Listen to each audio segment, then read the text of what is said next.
Hi friends, welcome to Concepts of Geology online classes. This is the online platform where we are learning geology through a series of comprehensive classes.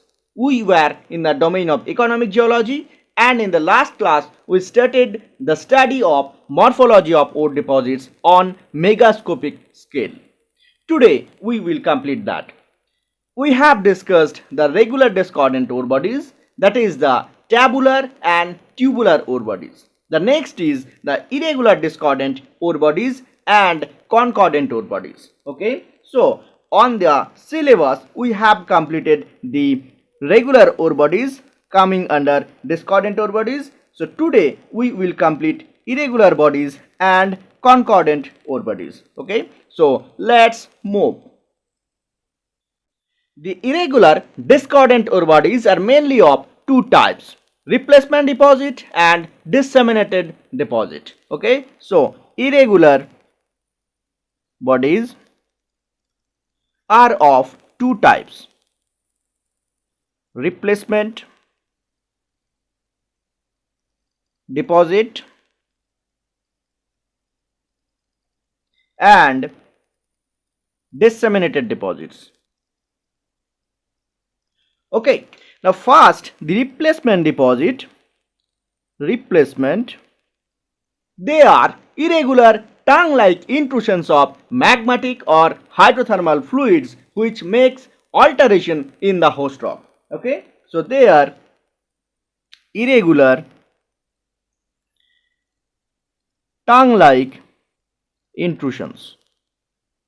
Okay, for example, the low temperature replacement forms magnesite deposit in carbonate rich host rock or siderite deposit in limestone. Magnesite in limestone. Okay, this is an example. Another one, very famous replacement deposit, you must have heard the name of skarn. Here, high temperature magmatic fluid intrudes into a carbonate host rock. Calc silicate minerals like diopside, ulastonite, andradite, they are very common and characteristic minerals we found in skarn. Okay, skarn deposit, which contains iron, tungsten, graphite, tin, lead, zinc, etc. Now this was replacement deposit, and we are coming to now disseminated deposit. The second one is disseminated.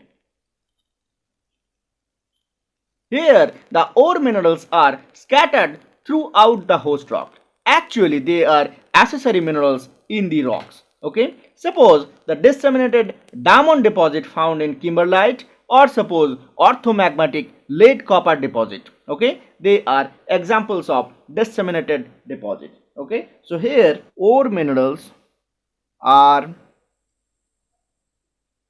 scattered in the host rock. For example, suppose diamond or orthomagmatic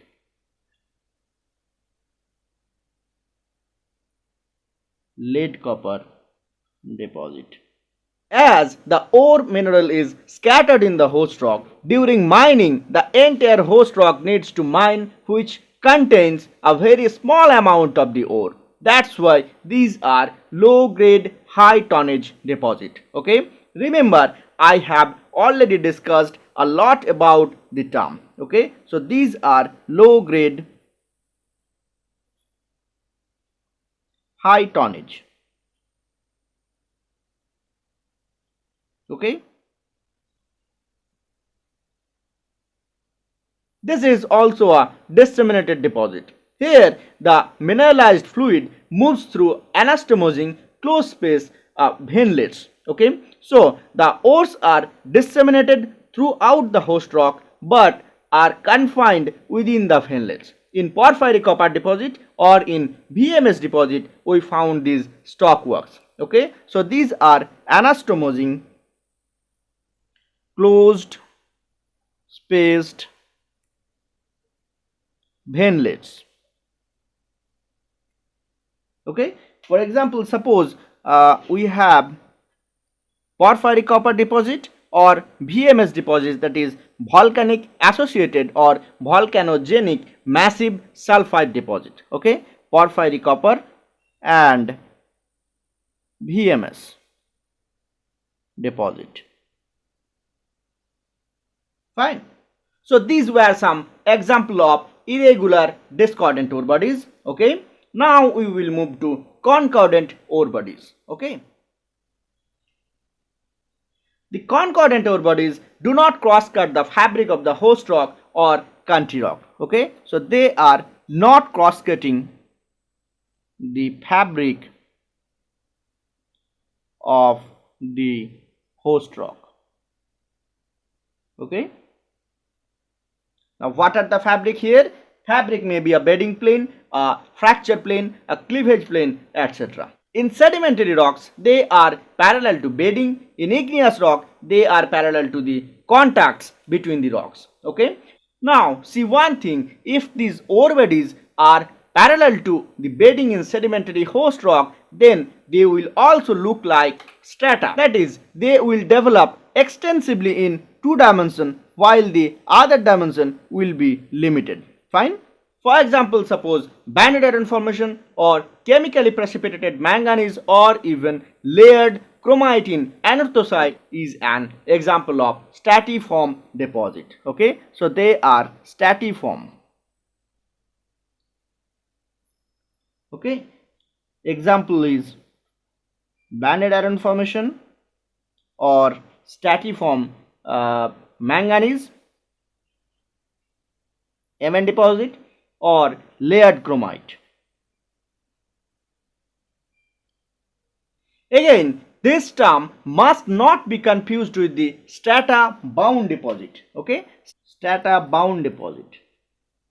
Strata bound refers to any type of ore body, maybe a concordant or maybe a discordant ore body, which are formed in a particular time period. Okay, thus they are restricted to a particular part in the stratigraphic column. Okay, so they are restricted to particular time period. For example, suppose most of the MVT deposit, Mississippi Valley type deposit, that is the carbonate hosted lead zinc, they are found before Cambrian age. Okay, so suppose example is MVT deposit, MVT, Mississippi Valley type deposit. Okay, they are mostly of Cambrian age. Now here see banded iron formation and stratiform chromite deposit, they are also dominantly of Precambrian age. Okay, now notice stratiform deposit may be strata bound or the vice versa. For example, BIF and the layered chromite, they are stratiform as well as strata bound also. Okay, now let's look some examples of concordant ore bodies. Okay, suppose Mississippi Valley type deposit, that is the carbonate hosted lead zinc deposit in limestone, or SEDEX deposit or uranium and gold deposit found in quartz pebble conglomerate, or chemically precipitated sediment like banded iron formation, manganese deposit, etc. are the example of concordant ore bodies found in sedimentary host rock. Okay, again volcanogenic or volcanic associated massive sulfide deposits in volcanic rocks, or layering of ore grade minerals in plutonic host rock formed due to magmatic segregation or liquid immiscibility, they are example of concordant ore bodies in igneous host rock. Okay, in metamorphic host rock we may found a metamorphic equivalent of sedimentary and igneous hosted concordant ore bodies. Okay, now the next point is interesting, supergene enrichment deposit. Okay, this is not a deposit, rather this is a process which affects each and every deposit to some degree. If a proto-ore is existing above the water table, that is within the reach of circulating groundwater, okay, suppose this is the water table, okay, and the ore body, that is the proto-ore, is existing here, and this is the surface. So then the groundwater may leach some material from this proto-ore and redeposit them below the water table. Okay, so here. So thus the ore body beneath the water table shows economic concentration while the upper part is uneconomic, and this is called a Goshan zone. Okay, this is called a Goshan zone. This Goshan zone is not economic, but it is a very good indicator of the supergene enrichment deposit. Okay, so this is called Goshan. This is an indicator of supergene enrichment deposit. Okay, so these ore bodies show concordant relationship with the Kanti rock. The next one is residual deposit. Residual deposit is just opposite to the supergene enrichment. Here, due to removal of some non-ore materials from the proto-ore, we are getting the residual concentration of the ore left behind. So suppose this was the proto-ore body, and due to leaching we are losing some non-ore materials. Okay, and this removal may leads to this proto-ore body to an ore.